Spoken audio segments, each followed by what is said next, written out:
Sejak pertemuan tak terduga di tempat berkuda, hubungan Aluna dan Galaksi perlahan berubah. Awalnya, Aluna hanya melihat Galaksi sebagai seorang tukang kuda yang ramah, humoris, dan selalu hadir di saat ia sedang ingin menghindari hiruk-pikuk kehidupannya. Tanpa banyak pretensi, Galaksi membuat Aluna merasa nyaman dan bisa menjadi dirinya sendiri, jauh dari tekanan status sosial maupun beban cinta segitiga. Namun yang tidak Aluna ketahui adalah bahwa Galaksi bukanlah sekadar tukang kuda. Ia adalah CEO muda sebuah perusahaan besar sekaligus pewaris tunggal dari salah satu konglomerat ternama. Ia sengaja menyembunyikan identitasnya, lelah dengan dunia yang sering kali memandang orang dari hartanya, bukan dari ketulusan hati. Di hadapan Aluna, Galaksi ingin dikenal sebagai dirinya yang sesungguhnya, bukan karena jabatan atau kekayaannya. Galaksi menyadari bahwa Aluna sedang rapuh terjebak antara perasaannya pada Ezra dan rasa bersalah pada Felicia. Ia tak ingin menekan atau mempercepat hubungan mereka. Namun setiap momen yang mereka habiskan bersama, dari menunggang kuda di pagi hari hingga bercakap ringan di kandang, membuat perasaan Galaksi pada Aluna tumbuh semakin kuat. Aluna pun mulai merasakan sesuatu yang berbeda. Bersama Galaksi, ia merasa bebas dari tekanan dan kepura-puraan. Tapi karena ia menganggap Galaksi hanyalah pria sederhana yang bekerja di peternakan, ia tak pernah benar-benar membiarkan dirinya jatuh cinta sepenuhnya.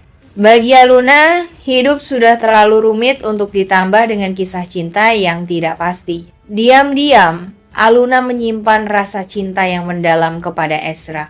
Namun karena Aluna merasa status sosial mereka yang sangat berbeda dan posisinya sebagai pembantu di rumah Felicia, Aluna memilih untuk memendam perasaannya sendiri. Ia merasa tak pantas, tak selevel, dan terlalu banyak hutang budi pada Felicia yang justru terang-terangan menaruh hati pada Ezra. Aluna hanya bisa mencintai Ezra dari kejauhan, menyaksikan setiap senyumnya, setiap perhatiannya, meski terkadang itu terasa begitu menyakitkan. Tapi ada satu tempat di mana Aluna bisa menjadi dirinya sendiri. Dunia game online, tempat ia dikenal dengan nama samaran Gula-Gula. Tanpa diduga, Ezra ternyata adalah Ezzy, partner setia Gula-Gula dalam dunia game yang selama ini dekat dengannya. Di balik layar monitor, Ezra sangat menyukai sosok Gula-Gula, seseorang yang cerdas, lucu, dan punya cara pandang hidup yang berbeda. Ezra merasakan koneksi yang kuat, jauh lebih dalam daripada hubungannya dengan siapapun di dunia nyata, termasuk Felicia. Namun, Ezra belum tahu bahwa Gula-Gula adalah Aluna, gadis yang nyaris setiap hari ia temui di rumah Felicia, yang selalu menunduk dan tampak menjaga jarak. Keduanya sebenarnya saling menyukai, tapi takdir membuat mereka saling buta akan identitas masing-masing. Aluna terus menahan diri untuk tidak mengungkapkan siapa dirinya di balik akun Gula-Gula, karena takut kenyataan akan merusak hubungan indah mereka di dunia maya. Sementara Ezra yang semakin jatuh hati pada Gula-Gula mulai mencari cara untuk bertemu langsung dengan sosok di balik akun tersebut. Sementara di sisi lain, Felicia mulai merasakan sesuatu yang berbeda sejak pertemuan singkatnya dengan Ezra di dalam lift. Awalnya, Felicia hanya menganggap Ezra sebagai kenalan keluarga pria sopan, pendiam, dan selalu menjaga sikap. Tapi pertemuan di lift itu meninggalkan kesan yang mendalam. Saat Ezra dengan tenang membantu Felicia yang panik karena lift mendadak macet, ia menunjukkan sisi yang tenang, tegas, dan melindungi.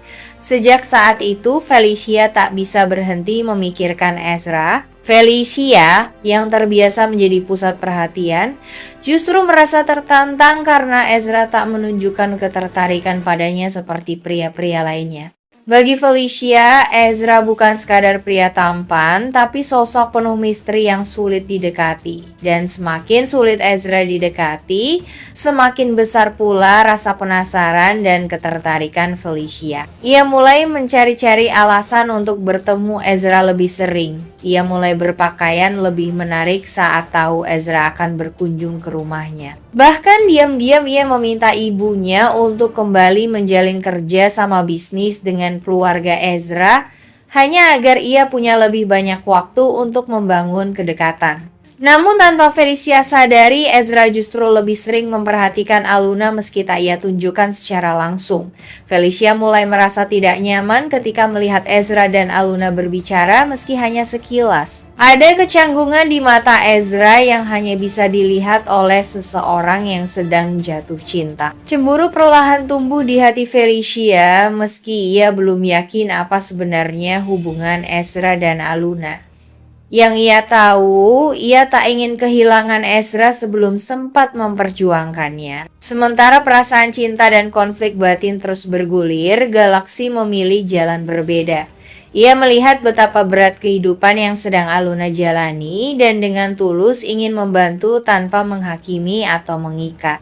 Tanpa menyentuh soal perasaan, Galaksi menawarkan Aluna pekerjaan di toko kelontong kecil miliknya yang sebenarnya hanya satu bagian kecil dari jaringan bisnis besarnya sebagai CEO. Dengan rendah hati, Galaksi mengatakan bahwa tokonya sedang butuh bantuan dan ia merasa Aluna punya semangat dan kejujuran yang pas untuk mengisi posisi itu. Aluna awalnya ragu. Ia merasa tidak enak, takut hanya dikasihani, dan takut beban kerja barunya akan membuatnya semakin lelah secara mental. Akhirnya, Aluna menerima tawaran itu. Di toko kelontong sederhana itulah ia mulai menemukan ketenangan.